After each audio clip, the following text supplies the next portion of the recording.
I almost gave up on MusicGPT after the first song.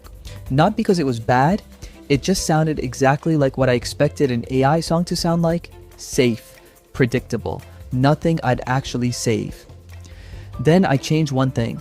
Instead of typing a 5-word prompt, I spent maybe 2 minutes describing the mood, the instruments, the vocalist, even where I imagined the song being played.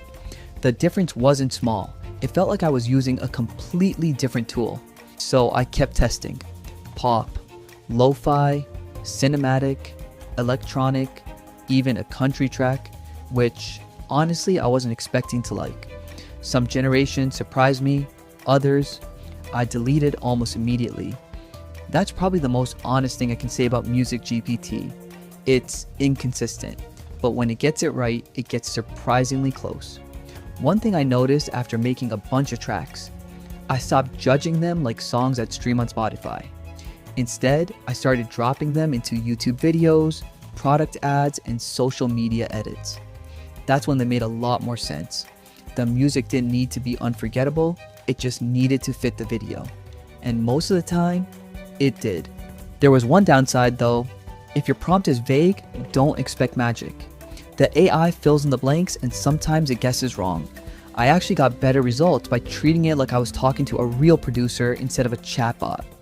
Pricing really depends on how often you create content.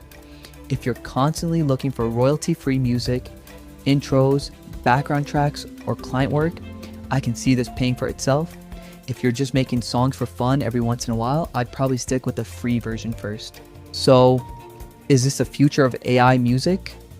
I don't think one tool is the future, but I do think tools like MusicGPT are changing how creators make music, not by replacing musicians, by helping creators get from an idea to a usable track in minutes instead of hours.